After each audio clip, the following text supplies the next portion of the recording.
Welcome, viewers and listeners, to the Total Football Analysis EPL podcast. We are the Thinking Fans podcast. Each week, we get together with our besties who are current pro players, real coaches, academics, and sad heads. We are sponsored by the EPL Prospectus, a 280-page guide of the season created by a team of 25 plus writers and designers. Moneyball for football, analytics plus eye candy. Available at www.thinkingfanmedia.com and on Amazon. Today we're joined by soccer analyst Harshal Patel. I am host Chris Mumford, known as the Professor. Bella Ciao. We have a unique podcast this week in that as we are in the international break.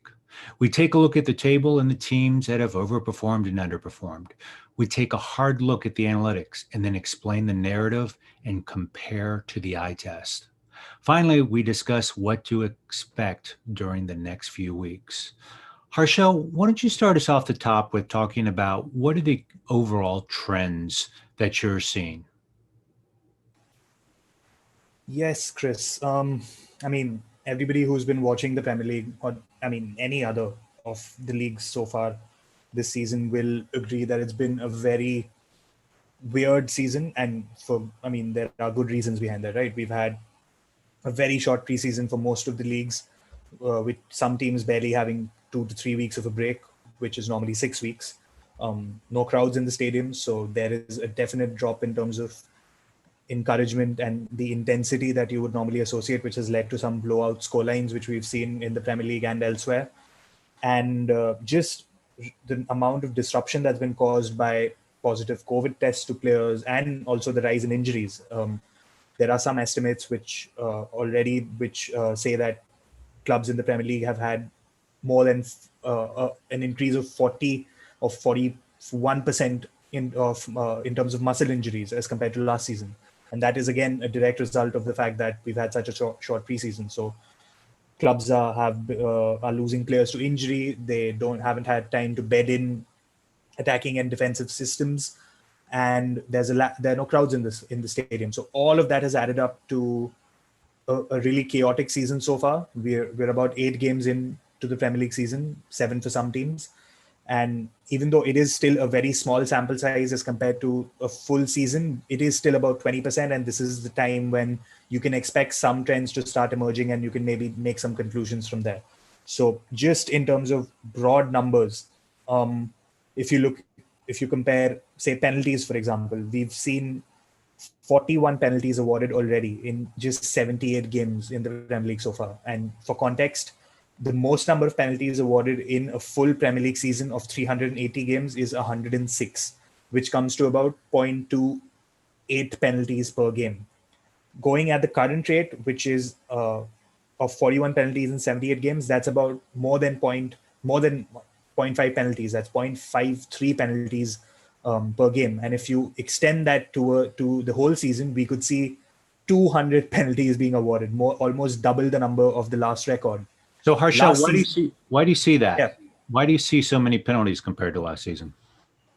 It's one reason is VAR, and the interpretation of the handball law that we've all seen and everybody has an opinion about, and mostly it's negative in the sense that the way the handball law is interpreted now, there's no sense of the intent of the player, or whether there was an attempt to actually play the ball, or whether, while anybody who's played the game will tell you, while you are running, your hand will be above waist height, or at a certain angle, which may seem as if it's making your body bigger, but it just is going to be there. That's how biomechanics works, when you're running. So some penalties are undoubtedly down to handball, and also in general VAR, where challenges are being looked at again and deemed as being a foul in the box, where earlier that may not have happened. So that's the biggest reason for the explosion in penalties, but also the fact that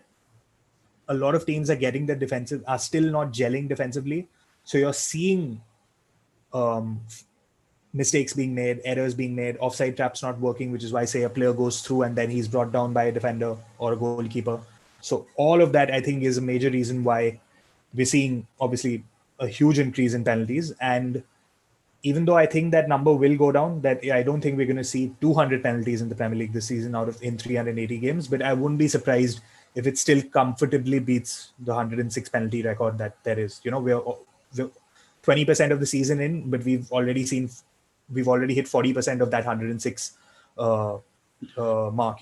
So let's break this down. Offsides, even though I guess there's a little bit of improvement we can do in terms of, we all agree that you can't score with your arm or armpit, right? But the Bamford goal, hopefully, good judgment will prevail, and that won't be considered offsides. So that's the easiest thing to do, right? The second piece is are the handballs, and I think I take your point that used to be that refs had a little more discretion, where it's like, yes, it was a handball, but it was not intentional, or you can justify. Really, it comes down to intentionality. So something big has got to move in that, right? Because video don't lie, and it's very obvious that these handballs are occurring, while as yet maybe in the past it just whisked by because of time. I think the takedowns piece you're talking about, which is defenses haven't gelled yet. They haven't maybe gotten their offsides traps really dialed in. I think I buy into that. I also think that sometimes referees, their view was somewhat obstructed. They didn't see how somebody went down, and so on and so forth. So I guess I'm inclined to agree with you that trend's likely going to continue. I'm really hopeful that the ruling bodies decide to make some adjustments, particularly on the handballs, because I think you could probably make a case that the penalty kick revolution that's happening has been what's largely fueled Leicester's success, right? With the number of penalty kicks that they've had been awarded. Is that fair to say?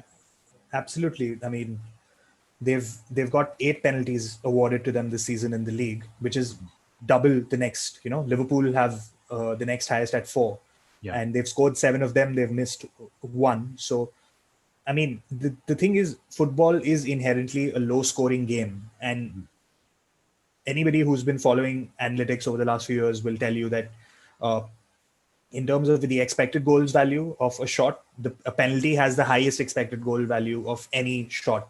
That it's different models have different numbers, but it's basically 0.74, 0.75, the XG value that's given to a penalty, which basically means that 3 out of 4 times you're going to score from a penalty. So when you have that high an incidence of a shot or a chance being given to a team for, say, fouls that are not necessarily blocking goal scoring opportunities, or aren't, say, that's or in the case of handball, may not necessarily be a deliberate handball, it does skew it a little bit, because as I said earlier, football is a low scoring game. So when you give up high quality chances in that manner, it doesn't really sit right, and that's what's happening.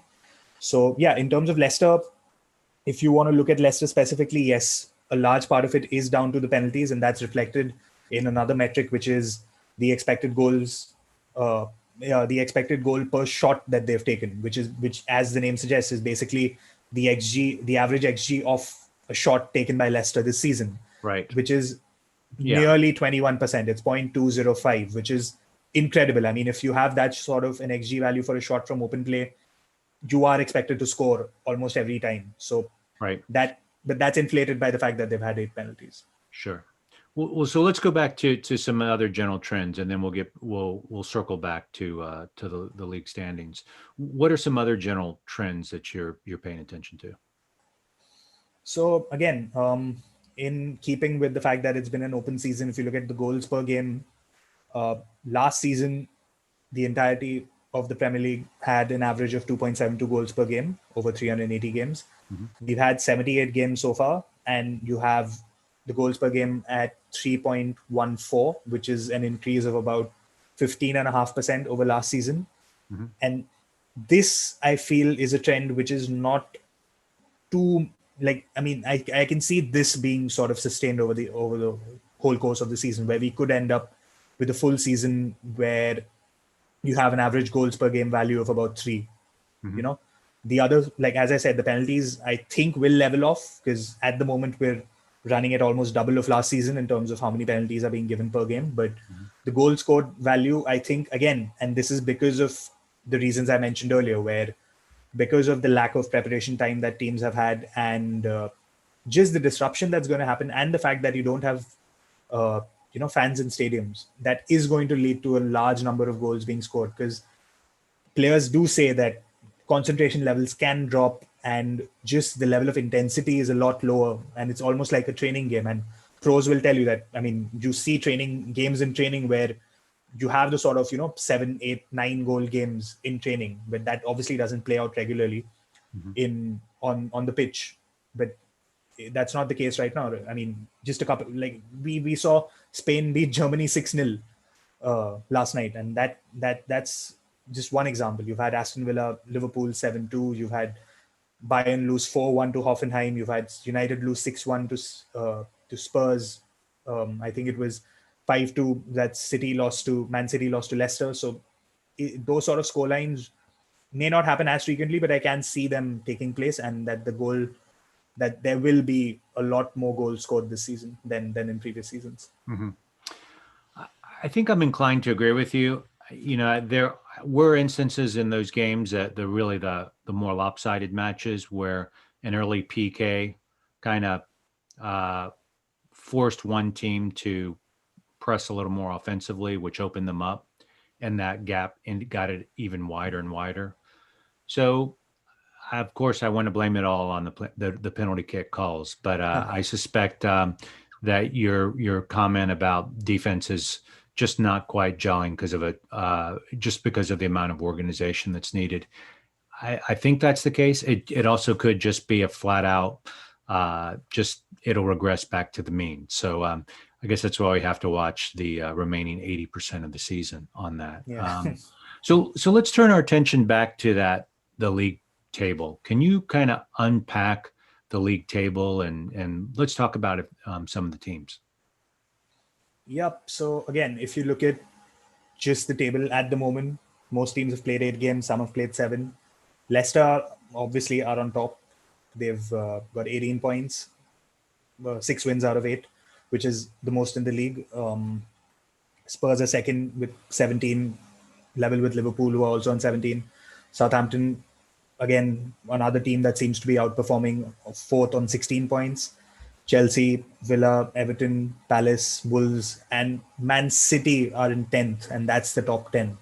So obviously you do have surprises in towards the top of the table, where Leicester, Southampton, Villa, Everton, arguably Palace, Wolves are somewhat outperforming in terms of Palace and Wolves, I would say. Leicester and Southampton obviously are outperforming. Man City are absolutely not where you would expect them to be. Arsenal are 11th. Man United are 14th. So, those are 3 big teams that are towards the sort of mid to bottom half of the table where you don't expect them to be. And right at the bottom, you've got Sheffield United, Burnley, West Brom, who've not yet won a game. Fulham have won just 1 game. Brighton have won just 1 game. And I mean, we will get into specific teams later on, but Brighton, for example, I feel have been extremely unlucky, both in terms of analytics and if you look at them play this season, if you've seen them play, which is basically, we were talking about the eye test earlier, right? So Brighton, poster boy for sort of the unlucky teams so far, I would say. And we'll talk about why that is the case. But again, very weird league table. If you just woke up right now, say from an 8-month or 9-month nap, and saw the table, you would be shocked at seeing Leicester on top and Southampton in 4th, and then you see City in 10th, Arsenal in 11th, and United in 14th. So again, in keeping with the trend of what we've been talking about, it's been a weird season so far, and the table reflects that. Yeah, I think you're right. I mean, I think that Leicester had its really strong segments last season. I think in most everybody's mind, everyone's thinking, will they be able to have the consistency over 38 matches, particularly playing in Europa? And is Vardy going to be durable enough? I think that Leicester, obviously, they've got a magnificent duo of Vardy and Harvey Barnes. But I just feel like Vardy is going to be due for an injury, much in the same way in other teams across Europe, like Serie A. You've got Ibra. AC Milan is heavily relying on him. Lukaku is really kind of what drives Inter going forward. And then you've got Ronaldo at Juventus. So I kind of want to keep my fingers crossed for Leicester on that. I'd certainly say that the big surprise has been their defensive performance in light of the injuries that they had started. I thought that the idea was going to be score a lot of goals, but also get scored a lot on, and that has been really impressive. Along with that gift of PKs, that whole bunch of PKs that. I don't know if they're going to get a whole lot more PKs going forward because they've kind of gotten their quota for the season already. But Vardy is a very, very hard person to keep down. Any other thoughts on Leicester? It's an interesting point that you made about the defensive performance, because you're right. I mean, they've had horrible luck with injuries, and also let's not forget the fact that they obviously don't have Harry Maguire anymore. He left for Man United last summer. Ben Chilwell left for Chelsea this summer. So two huge parts of the Leicester backline over the last 2-3 years are no longer there. In terms of the other guys, Chagla Soyuncu, who came in and wowed everyone almost from the start of last season, he's been injured. Johnny Evans has been sidelined for a bit. Ricardo Pereira, who's the regular right back, he's also been injured. So Brendan Rodgers has had to sort of make and mend with what he has. So he's moved to a back three where Wes Morgan, who's basically, I mean, I don't think he's a regular by any stretch of the imagination anymore, but Wes Morgan has been playing. Christian Fuchs, who's clearly the backup left back, has been playing as the sort of left-sided centre half. Then you've got James Justin, who's played right back, right wing back, left wing back, and at centre half. Timothy Castagne, who is the sort of Chilwell replacements to an extent, who came in from Atalanta, who can play at left wing back and right wing back. He started the season off brilliantly, but even he's been injured now. So they've been really making and they've not really had the players you would expect. And before I forget, obviously the 19-year-old Wesley Fofana, who's come in, and again he looks like he's been playing in the Premier League for years, and he's just 19 years old. So they've I really the credit goes out to Rodgers, because he's had terrible luck with injuries, and even despite that, he's managed to do well in terms of a defensive sense with Leicester. Right. Okay. Well, why don't we turn our attention towards second in the table and actually who they're going to be playing on Sunday. That is, Liverpool and Leicester will be playing on Sunday. Help me understand the fact that the team, am I remembering this right? The most goals scored on them in the league are second. And that is a real head scratcher to me, how they have been able to pull that off. Help unpack those stats.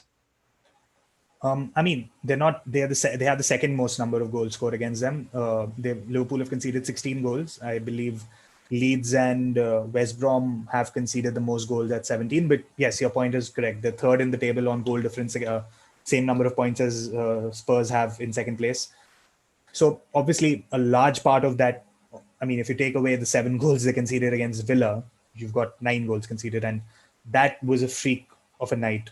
Villa had 3 goals scored that day from deflections, and it was, I mean, a large part of that, of their defensive sort of numbers at the moment are those 7 goals that they conceded. But I mean, you also have to consider the fact that Liverpool going forward are going to be without, for the next 6 weeks, are going to be without 3 of their best defenders. But for a large part of probably for the rest of the season, they're not going to have Virgil van Dijk. Joe Gomez got injured on international duty this week, so he's had surgery on his knee. Who knows when he's going to be back? Probably 6 to 8 weeks. Joel Matip has just returned from injury, and he's sort of the only senior centre half left, because obviously Van Dijk and Gomez are out. Alexander-Arnold also picked up an injury. He's also going to be out for 6 weeks or so. Andy Robertson has reported a tight hamstring in the game after he was part of the team for Scotland, which qualified for Euro 2020. But I mean, I don't think he'll be out. But again, that's one person to keep an eye on. They're going to have to play Rhys Williams, who's 19. They're going to have to play Neco Williams at right back, who's again 19 or 20 years old. So Fabinho is out again. Fabinho, who's the defensive midfielder, but he played at centre half and then he got injured as well.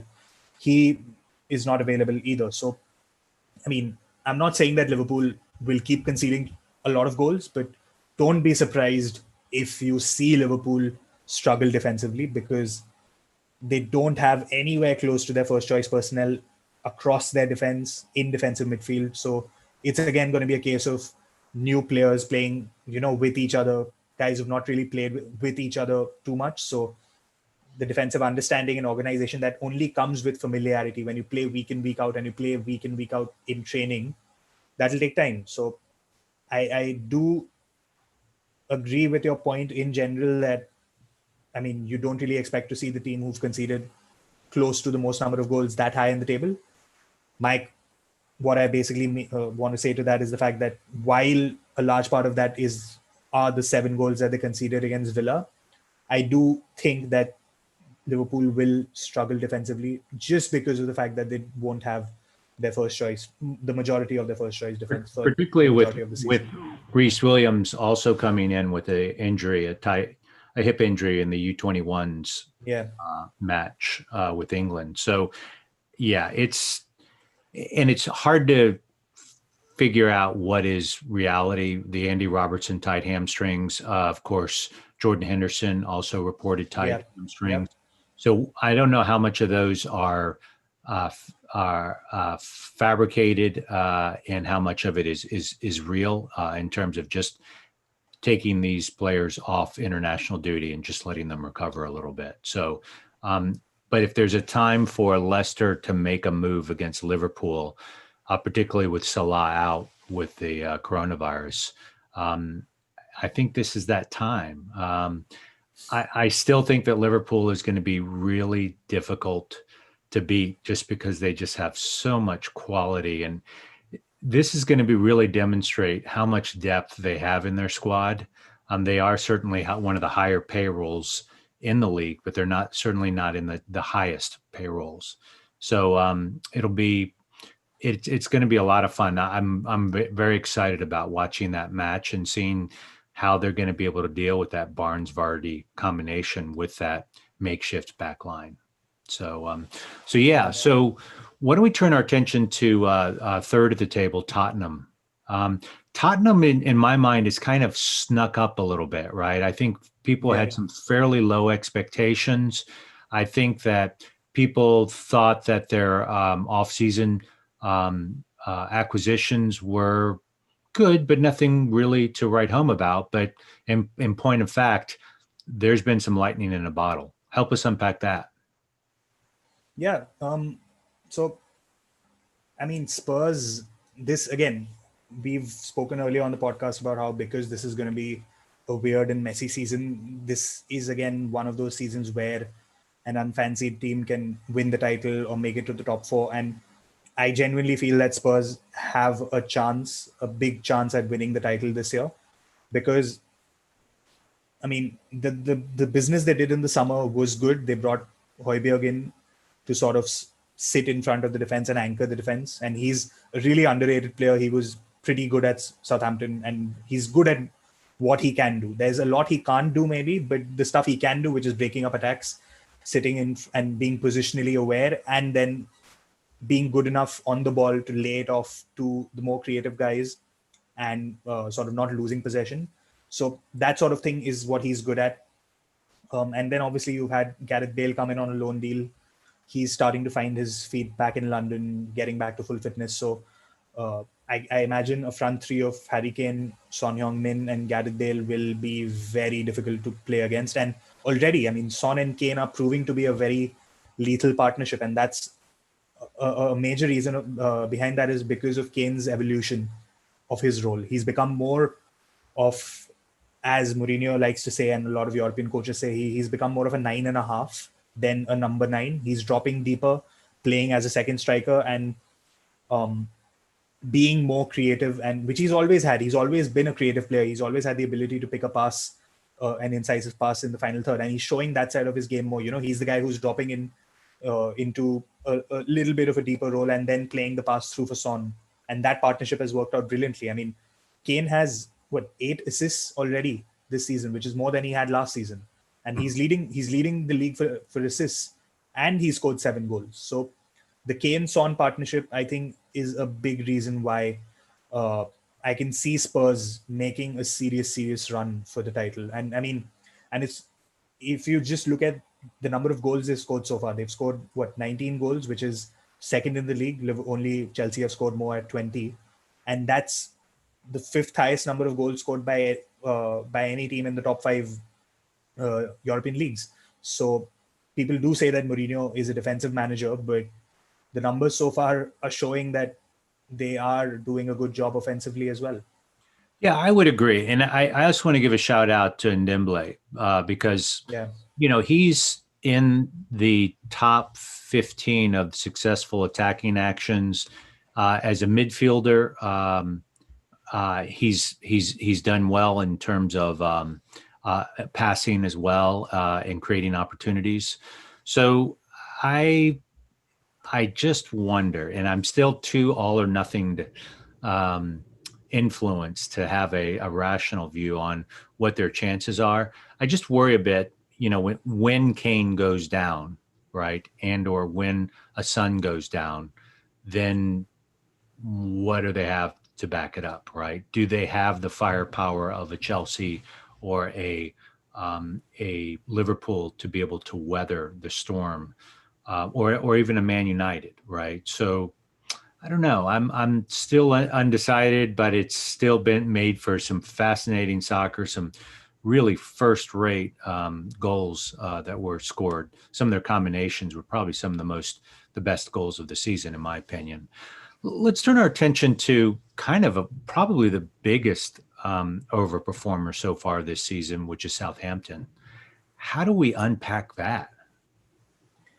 I mean, Southampton didn't really start the season too well. I remember there was a lot of outcry over I wouldn't say outcry, but there was a bit of concern over the first 2-3 games where they were struggling. They didn't pick up too many wins.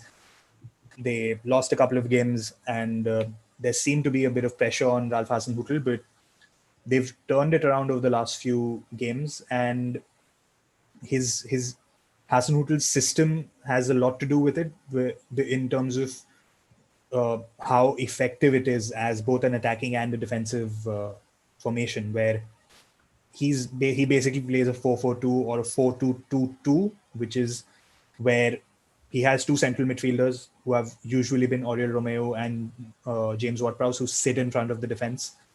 Romeu does more of the defensive work, mopping up, tackling, recycling possession. Ward-Prowse is the more ambitious one, and he's brilliant on set pieces. I mean, anybody who's not seen Southampton's last game, the last game they played in the Premier League, where he scored 2 free kicks, laid on an assist from a corner. I mean, his set piece delivery is amazing. I think he's probably one of the best that the Premier League have had since David Beckham. So they have that in their locker, and then the 2 wide midfielders tuck in, play narrowly, and you've got a strike duo of Che Adams and Danny Ings.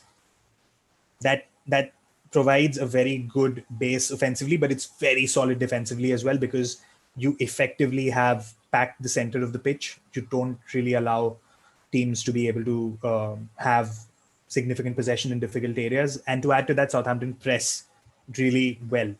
And that's another highlight of Hasenhüttl, because he's come through the Red Bull system. He was RB Leipzig manager before he came here, and the 4-2-2 was the system he used there as well. So he knows how to use that system. He's drilled those players really well, and the pressing off the ball is extremely good in terms of when to press and the areas where they press. I mean, they don't really go haphazard and press high up the pitch. They tempt the other team out, and most of their pressing occurs in the middle third of the pitch rather than up top. But they regain the ball there and then are able to attack. And then when you have a finisher like Danny Ings, who's carried on from his form last season, and he looks like he's going to have another brilliant goal scoring season. Although he has been injured, he has picked up another injury, and he will be out for about I think the 28th or 20 till maybe around Christmas. So it'll be interesting to see how Southampton cope with his absence, because I think his goal scoring is a major reason why they are where they are. So we could see a bit of a fall in terms of their goal scoring and then their results over the next, say, month or so. But so Yeah. far, they've been pretty good. And Well, I would yeah, agree with you on that. I mean, I feel like, again, there going to be too much over reliance on Ings, largely because in the next month they're going to have to play Wolves, Man United, Arsenal, and Man City, right? So yeah, they're going to need Ings back in a hurry for that gauntlet of games. One of probably the most difficult strength of schedule segments in the until mid-December. I am struck by your comment about how the system works, and I hear that and I want to believe it. I'm somewhat skeptical, but as I look through the different metrics in terms of how well defenders defend, how well midfielders pass, and how well strikers attack, um, you don't really see a lot of Southampton players make it into the top 20 in those categories. But together, I guess I would say that given the lack of exemplary play individually, they are taking care of it as a group, and having a striker that can finish certainly helps facilitate that. But for now, I think we need to give a credit in terms of best coached and organized, given the talent that you have. I think at this point, that's what we can conclude so far. Um, so let's turn our attention to the next team in the league standings, which is Chelsea. And Chelsea has been one of those. They're in fifth place, so not something to beat your chest on, but there are some reasons why I think Chelsea fans are getting more excited. Help us explain that. so obviously Chelsea were one of the outliers in the transfer window, where when everyone was looking to, I mean, there weren't too many clubs splashing the money. Chelsea went out and spent nearly close to 200 million pounds this window. They brought in what, 7, 8 players. That, I mean, it's not like they've gone and sort of bet the house on something. They've had 2 windows where they didn't spend any money because of the transfer ban. So they've had a lot of money left over from those 2 windows to spend. Plus, they've had a few sort of deals which they got money from in this window. For example, the sale of Alvaro Morata brought in about 45 odd million. So they had a significant war chest which they used. I think it was a case of, because Chelsea had the money when nobody else did, they managed to get players which they would have been in competition with other clubs for. So they did a really good job in the window in that regard. But for example, I mean, just look at Timo Werner. He came to Chelsea for what, about 45 odd million, if I'm not wrong. But Liverpool, everybody thought that Werner would have gone to Liverpool. And I think if COVID had not hit us and we'd had a normal season, we would have seen Timo Werner at Liverpool. But the finances of the deal, plus the fact that Liverpool could not justify paying that much for a player who wouldn't necessarily start all their games because of their front three, meant that they couldn't make that move, and they picked up Timo Werner. It's a Right. similar case for Kai Havertz as well. Havertz has long been touted as one of the players of this generation.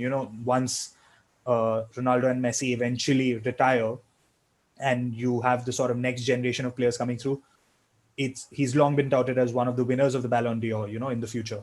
And Mhm. they managed to pick him up without any competition. So they did really well in terms of the attacking players they brought. They got Ben Chilwell in for about 50 million from Leicester, Thiago Silva in on a free, and they solved their goalkeeping issues with Edouard Mendy from Rennes in Ligue 1. So transfer business was brilliant, lots for Chelsea to get excited about, but they didn't start the season that well. And it seemed as if the team wasn't really, I mean, the players didn't know each other, which was the case, which will be the case when you have so many new players coming into a team. It will take them time to gel and form partnerships and understand how to play with each other. So it did seem like Lampard was struggling a little bit to figure out what his best team is, what his best formation is, who to play in those roles and where to play them. And that's why Chelsea were struggling. But I think over the last 4 or 5 games or so, he's hit on the system he wants to play, the players that are doing well in that system, and you're starting to see Chelsea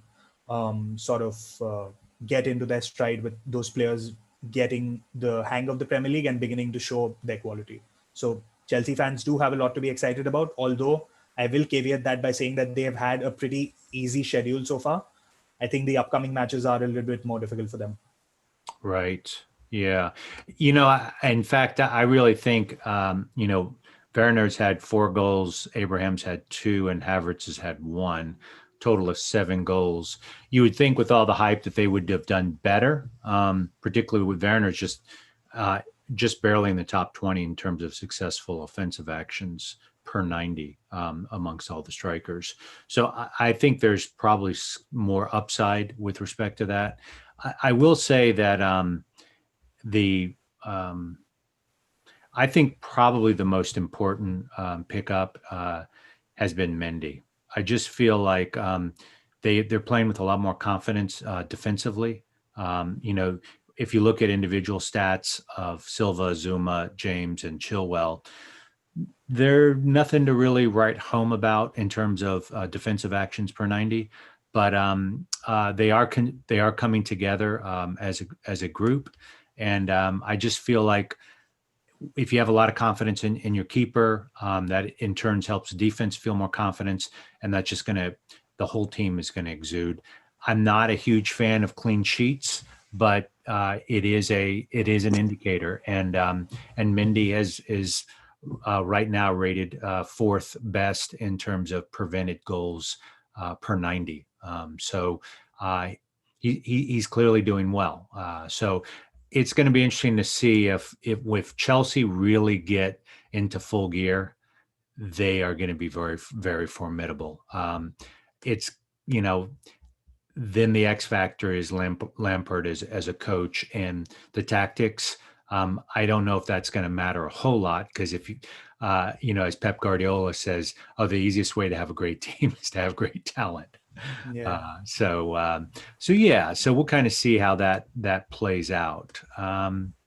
So how about in terms of Aston Villa? Are they a flash in the pan, or do you think they're going to have some staying power?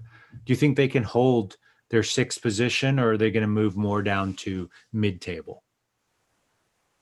I don't think they're going to hold 6. They're going to probably, I see them finishing mid to low table, but it's definitely an improvement on last season.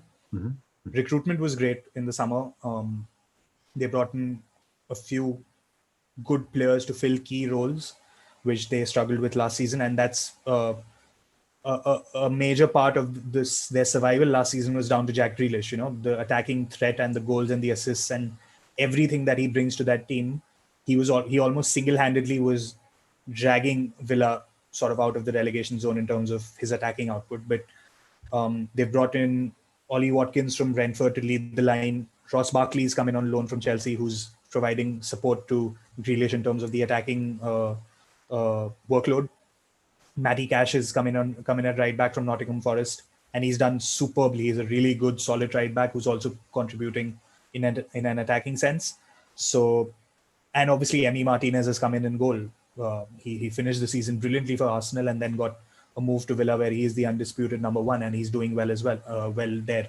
So they recruited well, but I do think that they will drop a little bit because they are outperforming. If you look at metrics, I mean, they've scored 18 goals against an expected goals value of 11.6. So clear outperformance there.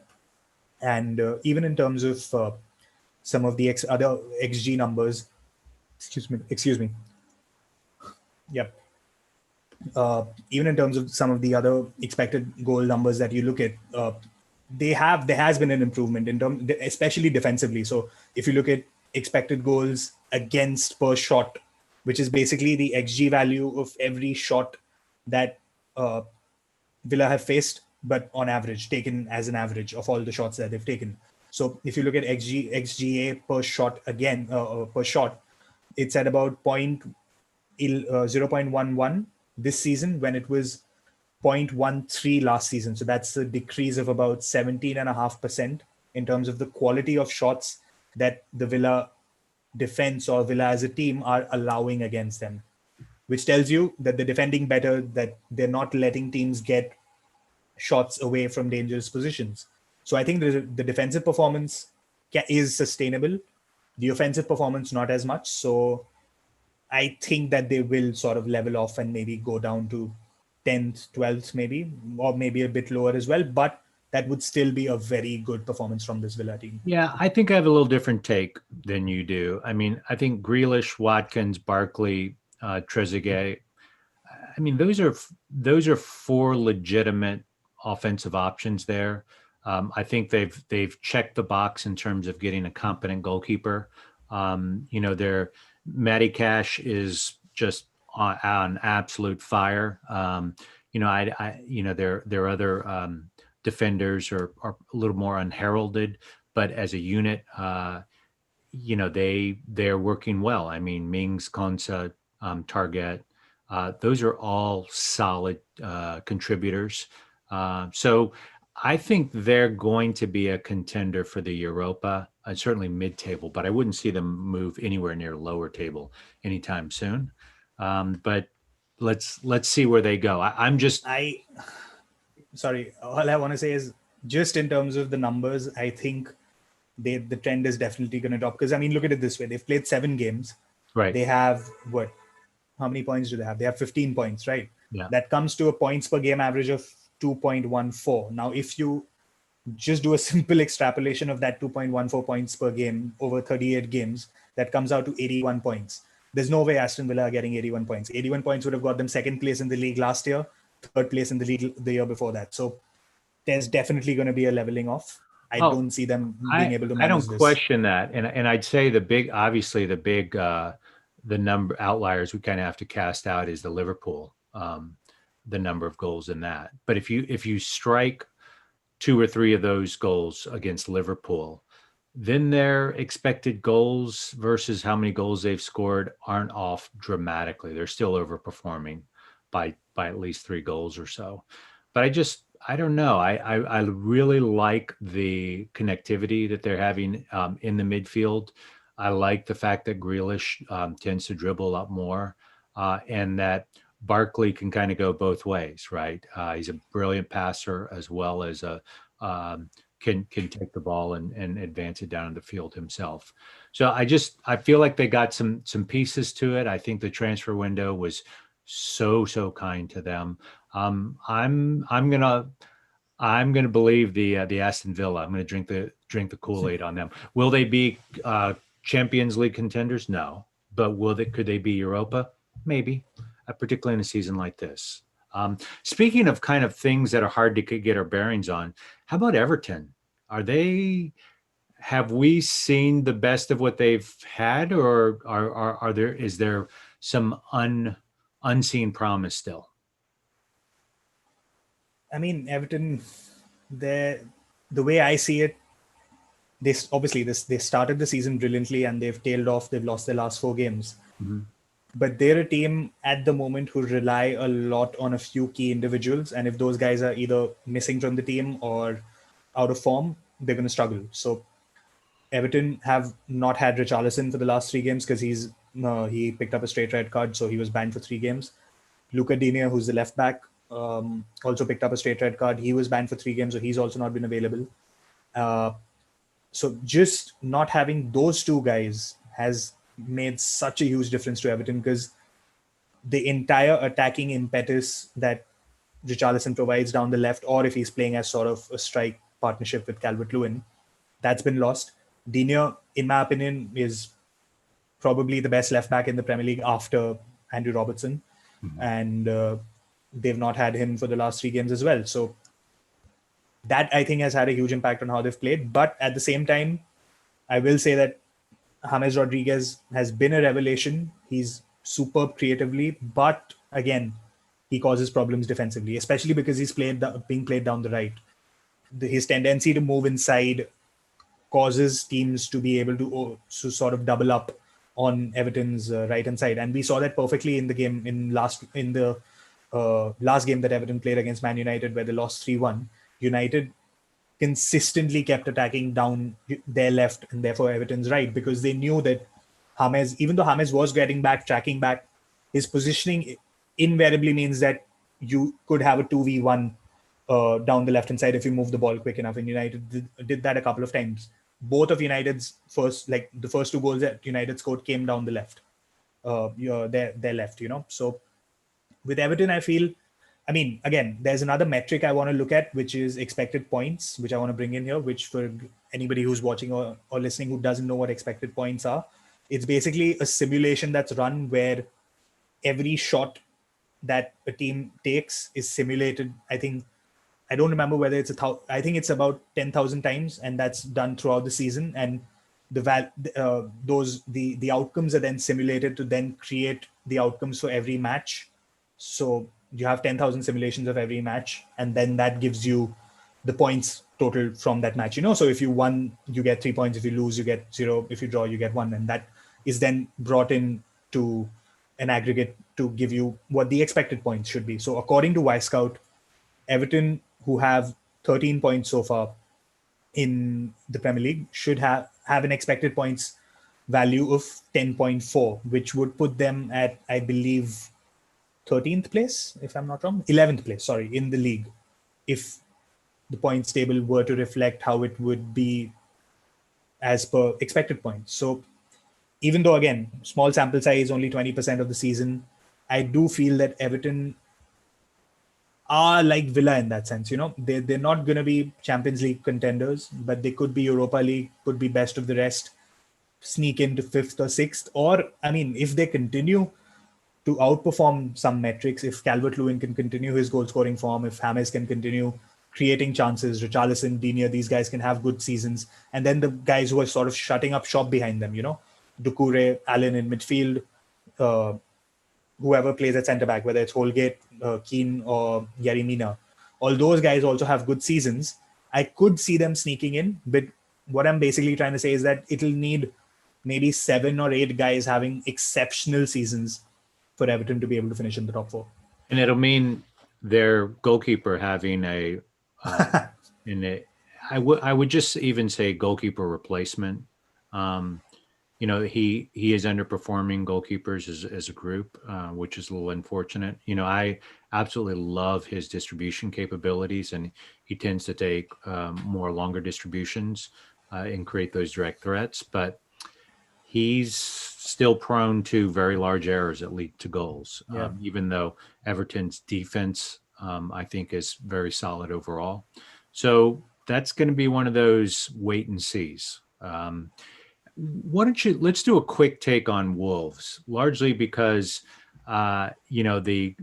they've scored 8 goals and they've given up 9 goals. So there's a little bit of, it's a solid performance coming in at 9th place. I imagine they're missing Diego Jota, at least watching him absolutely go on fire at Liverpool. But they're at 9th in the table, so they're still in that kind of Europa contender status. What's your short take on the Wolves? Wolves, I mean, obviously they've lost Jota, but they also lost Matt Doherty to Spurs, and this is the first season since they've been promoted to the Premier League where they've lost 2 key first-team players. Jota and Doherty basically played every game. So they've had to sort of reconfigure. I mean, not reconfigure in terms of the system. Nuno has been very consistent in playing a 3-4-3 or a 3-5-2 since he became manager. I don't think they've played any other system in during his time in charge. But new players have had to come in and sort of understand his style of play as well as adapt to the Premier League and the opposition and all of that. So, I mean, again, if you look at the numbers, there is reason to be concerned, because if I go back to the metrics I was talking about earlier, which is XG per shot and XG per shot against, there is nearly a 21% decline in Wolves XG per shot. That's gone from 0.126 last season to 0.1, and there's been more than a 28% increase in the quality of shots that the opposition have taken. That has gone from 0.11 to 0.14. So, I mean, both offensively and defensively, if you look at these metrics, there has been a bit of a negative impact in terms of both their creativity and the defensive work that they're doing in terms of the shots that they're allowing from other teams. So again, I think Wolves will. I mean, they're a good, solid side, really well drilled. They have some really good players in Jimenez, Adama Traore, Ruben Neves, Joao Moutinho. So as you said, I think them. I'm not sure if they'll be able to make it to Europa, but they're ninth right now. According to expected points, they'd be 13th. So that's basically the band I put them in. That Yeah. from about 7th or 8th to about 14th or 15th, they'd probably finish somewhere in there. So yeah, pretty much where you'd expect them to be. Well, let's turn our attention to Man City, right? Yeah. Their goals scored versus expected goals is more or less on target, as is their goals scored against and their expected goals scored against. Should Man City fans be happy with where they are now, given circumstances, or should they be disappointed?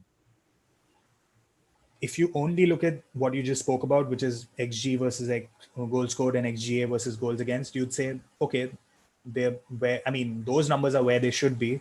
Mm-hmm. Ideally, you would want them to be outperforming, which they've done in previous seasons. But Mm-hmm. I mean, there is a solid base there. But if you dive a little deeper, there is reason to be concerned. Again, going back to the numbers the metrics I was talking about earlier, XG per shot and XG per shot against, those numbers have dropped off a bit of a cliff for City this season. In terms of XG per shot, they're only at 0.105 of worth of XG per every shot that they take, while that was at 0.142 last season, which was the second highest in the league. In terms of XG per shot against, they were at 0.13 last season. They're at 0.174. So in percentage terms, their XG per shot has dropped by more than 26%, and their XG per shot against has increased by more than 30%. Mm-hmm. So, I mean, and again, this bears out if you've seen Man City this season. Even though, I mean, they brought in Ruben Dias and Nathan Ake at centre half. Ruben Dias and Laporte looks like a good, solid centre back partnership, which I think will get better as the season progresses. But they've still made defensive errors.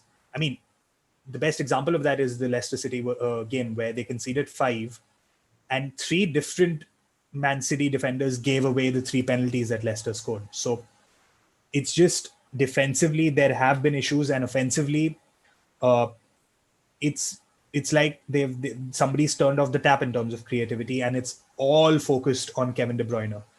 If Kevin De Bruyne has a bad day, City have a bad day, and it wasn't the case.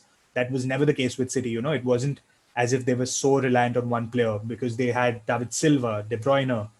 You had the likes of Leroy Sané and Raheem Sterling creating opportunities down the flanks, the fullbacks getting forward and creating opportunities. You don't have any of that anymore. City don't look that dynamic. So, yes, they've had injury issues, not having Aguero, not having Jesus.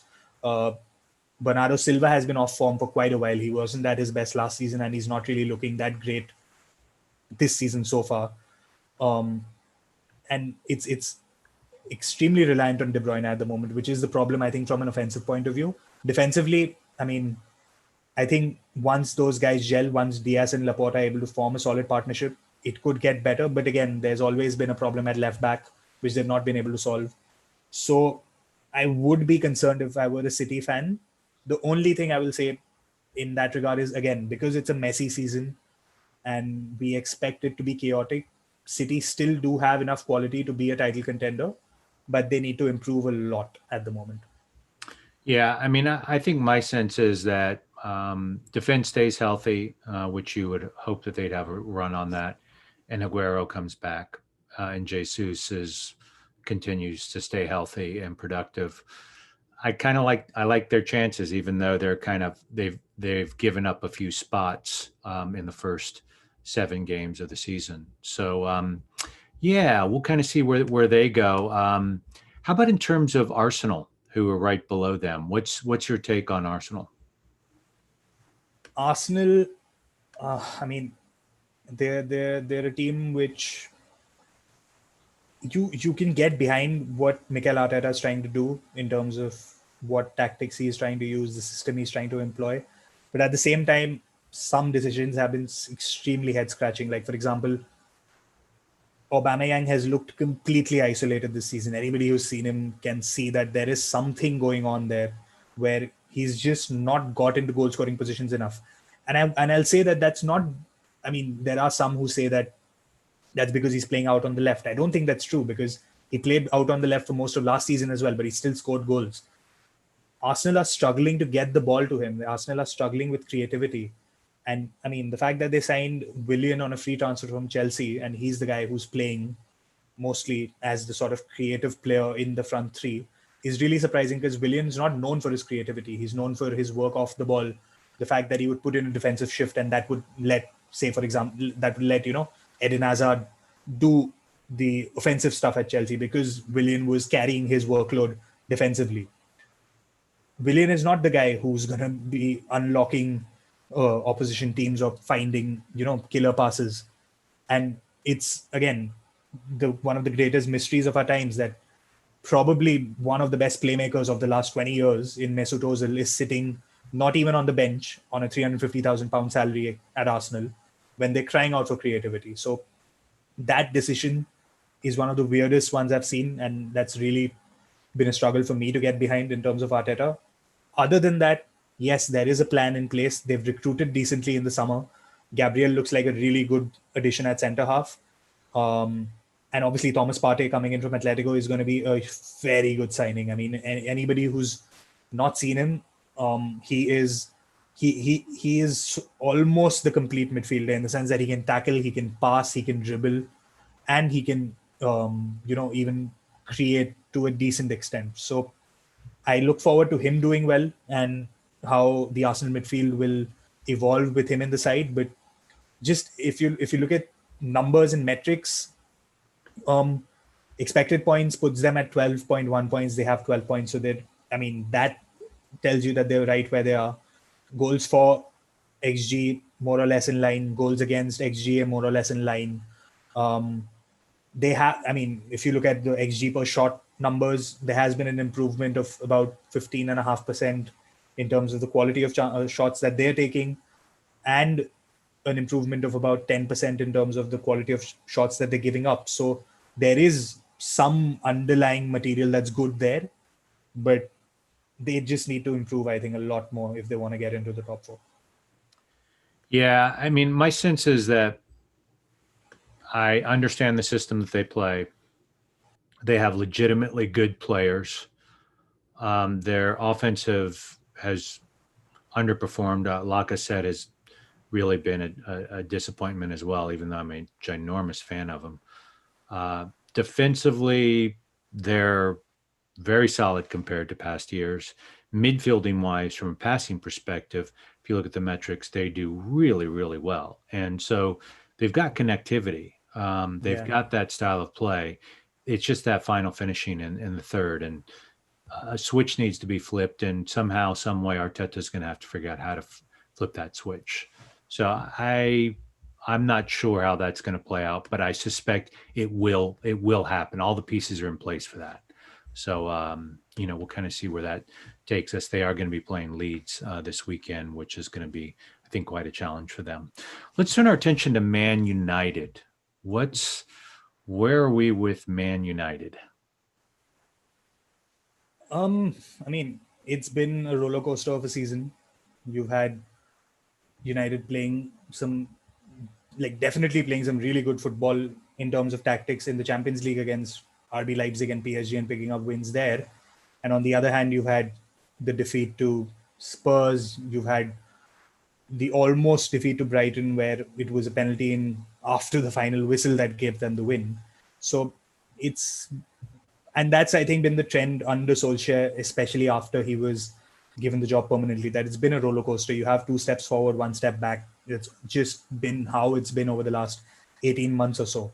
And I mean, as a United fan, the numbers aren't really that great because 7 games, 10 points is not a good return, obviously. But again, if you dive a little deeper into the numbers, They've scored 12 goals from an XG of 7.7, which in one way to read that is that, well, they're doing well in terms of finishing chances, that difficult chances. But the counterpoint to that is that they're not creating high quality chances in the first place. And defensively, they're not doing well at all, because the XGA puts them at about 11.38, but they've conceded 14 goals. According to expected points, I mean, United would have 7.8 points, and that would put them in 17th place, just one place outside the relegation zone. If I look at the XG per shot numbers, there's been a nearly 22% decline in terms of XG per shot from last season, and a 27% increase in terms of the quality of shots that they've allowed. So the underlying numbers don't look that good at the moment. I'll caveat that by saying again that it's only 7 games. There is a lot more of the season to be played, and there has been United arguably were the team most affected by the short preseason, because they played until August, getting to the semi-finals of the Europa League. So they've had a really short preseason. They've had players who've tested positive for COVID. Paul Pogba, for example, one of the most high-profile players who tested positive for COVID. Luke Shaw has been ruled out with injury now, and Alex Telles, who would have come in as his replacement when he signed on deadline day, he's tested positive for COVID. So I don't know if he's going to be playing straight away, or we're going to need to wait for a couple of weeks for him to come in. But yeah, with United, there is still hope in terms of the players that United have, and the fact that Solskjaer has been able to put out a system to beat specific opponents. But there's a lot of improvement needed, and for them to be getting anywhere close to the top 4, I feel. So here's my take. They are stacked at most every position. In fact, easy to argue that they have one too many midfielders, one too many high-profile midfielders. They've got 11, 8, or 10 points right now. If that game you mentioned had gone the other way, they'd have 13 points, would have them tied for 7th place, right? So I'm not ready to declare Man United dead on arrival, because they just have so much quality everywhere. I think a lot of folks are going to complain a bit that Ole doesn't have a particularly consistent style of play, that he is tactically more flexible depending on the opposition that he's playing. But I don't know. There's so much talent there, and at some point something's going to click together, and then we're going to really see what Man United can do. I will tell you, it's still really hard to imagine they're 14th in the table. But again, we've only got 7 matches under their belt, so we'll kind of see where things go with that. But I really I'm categorizing Man United and Arsenal in the same place, where they've got all the pieces in place. Now the tenders need to be lit to get them on fire. Why don't we turn our attention to Leeds, who are going to be playing Arsenal this weekend? What's your quick take on Leeds? Leeds have been by far, I think, the most entertaining team to watch in the league so far this season. Mm-hmm. Every game of theirs has been a lot of fun to watch, and that's down to the way Bielsa plays. It's always high octane, high energy, sort of sticking to the system that he has, no matter. Obviously, there are tweaks based on the opposition and the personnel he has available, but broadly, it's the same system and the same style of play every week. Now, they're in 15th place. They have 10 points, same as Man United, but having played a game more. That's in line with expected points, actually. Their expected points, according to Wisecout, is at 10.2. They've scored the same. Their goal scored is in line with the XG. Goals conceded is in line with XG. So you would think that they are doing, presumably, you think that they're where they should be. But if I look a little bit deeper into the XG per shot numbers, it really shows you the step up in quality in terms of what happens when you come from the Championship to the Premier League.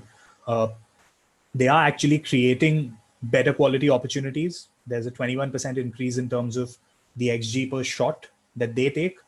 but there's been a 50% increase in terms of the quality of shots that they're allowing, the XG per shot against.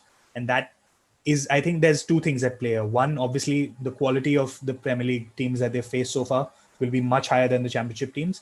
And secondly, it's just the way and the system that Leeds play, because of the man marking system that they follow throughout the team. It's not just in defense, right? Leeds man mark across the pitch. When it doesn't come off, or when there's a mistake, it leaves the team open to conceding high quality chances. And we've seen that happen. Defenders have made mistakes at times. And again, this ties in to the fact that Leeds play a really intense style of play. I mean, you wouldn't expect a promoted team to lead the league in terms of PPDA, which is passes per defensive action, which tells you how intense a team's press is. Leeds lead the league for that.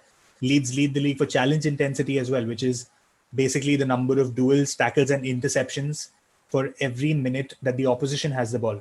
Leeds lead the league for both of those two statistics. So that tells you how intense and how well drilled the team is. And when it works, it's brilliant defensively. But when it doesn't, it's you literally give up easy chances for the other team to score. And I think that's what's happened with Leeds a little bit. In terms of prediction or where I see them ending up, mid-table, maybe could end up in the top 10, make a tilt for Europa, but that would still be a great season, I mean, for a promoted team, right? So I don't think there's anything too much for Leeds fans to be concerned about. Yeah, I mean, I think that what history has demonstrated to us is those teams that were promoted, if they have a solid defense, they tend to stay up. And if you look at their defenders, I mean, Koch and Cooper are in the top 5 in terms of individual defensive actions, and Dallas is 6th and Ailing is 13th. In fact, Ailing, in terms of attacking actions of defenders, is also rates very, very high, to the point where one could make the argument that he is probably one of the best all-round defenders in the Premier League. So that part is good. I just feel like their offense is, Bamford has had some strong performances, but probably needs a little more consistency. Looking forward to Rodrigo really kind of getting into full cycle there with respect to some of the matches that he's been able to miss. So I don't know. We're going to see what happens. I do think they are number 1 on the list in terms of most entertaining to watch. But time will tell on how they are. I don't think they're the 15th best team in the league. I think they're probably mid-table at worst. So we'll see where they end up. So help us kind of wrap this up here. What are some things you're going to be looking for in the coming weeks? One of the things I'm going to be looking for, or looking at least, is Brighton, because we've been talking about all these underlying metrics and whether they can tell us something about how teams are doing. Brighton have been extremely unlucky. They're in 16th place. They've got just 6 points, but according to expected points, they should have 14 points, which would put them second, just behind Liverpool. Liverpool's expected points tally is 15.2, and Brighton's is the second highest in the league at 14.3. And again, if you've seen Brighton play this season, you can sort of understand where that's coming from, because they've played really well. They had a really good game against Chelsea, but lost that 3-1. Played really well against Man United, but they hit the woodwork 5 times in that game, but lost it to a penalty in the 96th or 97th minute. Mm-hmm. And they've had a bunch of other games where they've played well, but they've just, it's been a case of, and I forget who said this, and I'm paraphrasing, but there is a quote which basically says that football is basically about how good you are in the 2 boxes, your own box and the opposition box, right?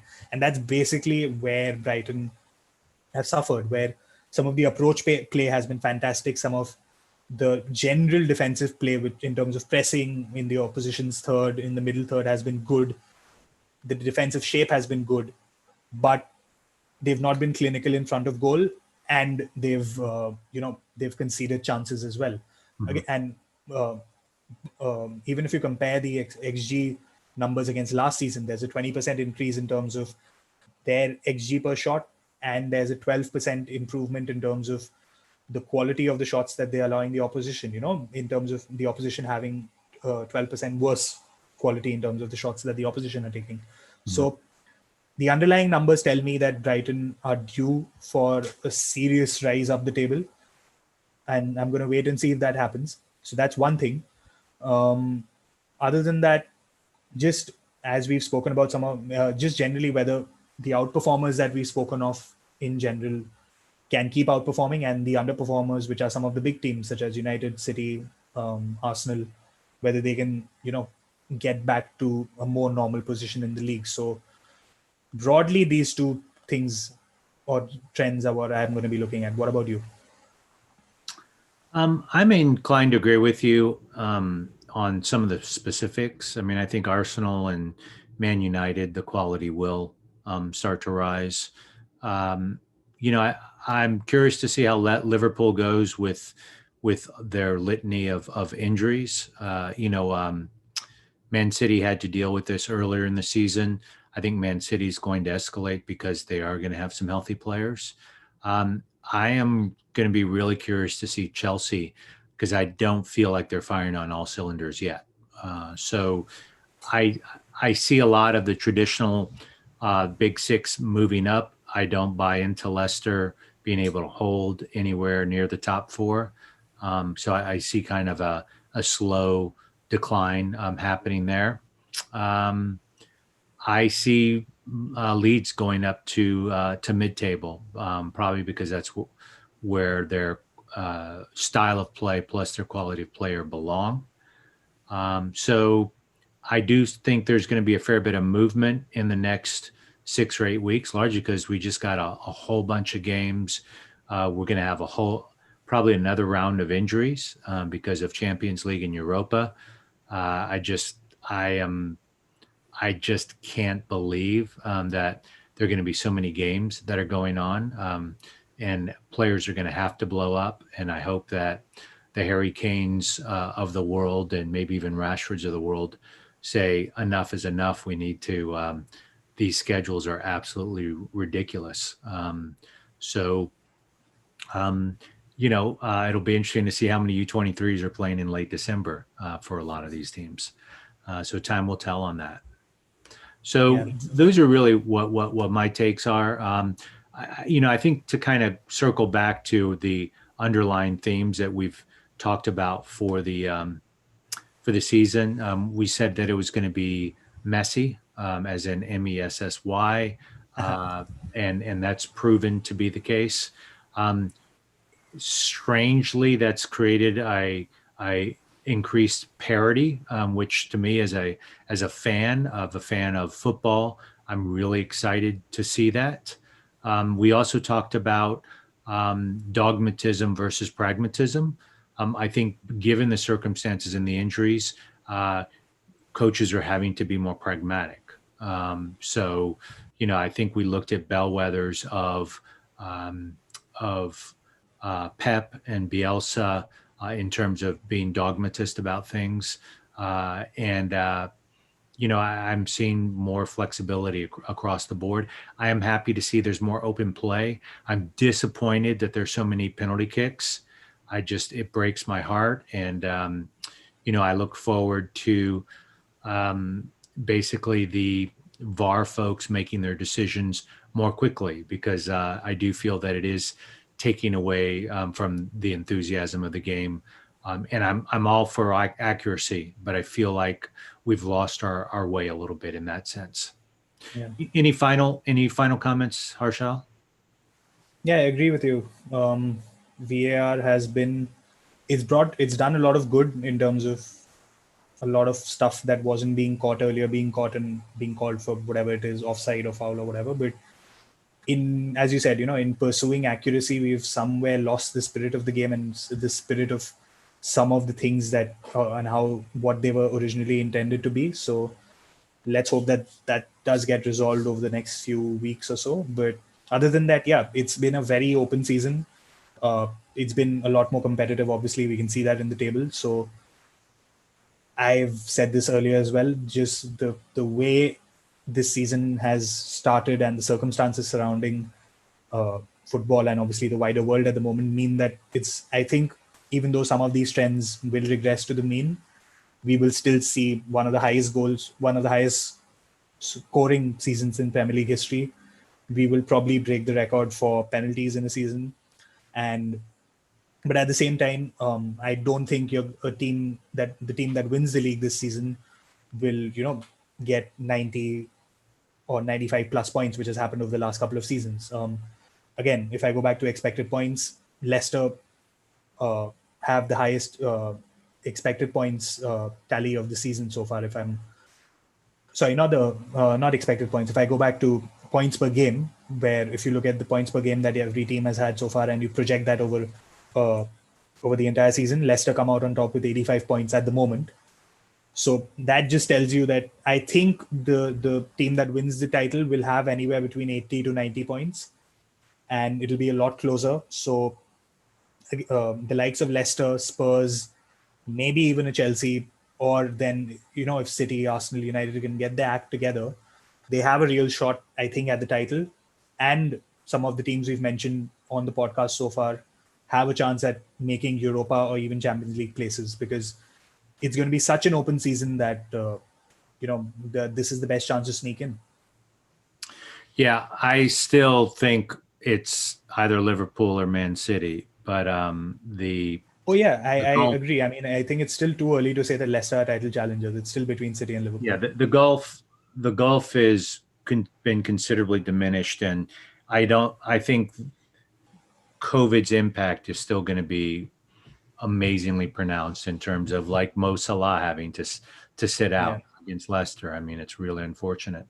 I'm hoping that we don't have a interruption in play in January, February. So we'll keep our fingers crossed, stay optimistic about this, and we'll leave the podcast where we are right now. We're sponsored by the EPL Prospectus, a 280-page season guide, updated regularly by a team of 25 plus writers and designers, Moneyball for football, analytics plus opposition analysis plus eye candy, available at www.thinkingfanmedia.com and on Amazon. Join us for our next Football Thinking Fans podcast. For now, bella ciao, ciao ciao.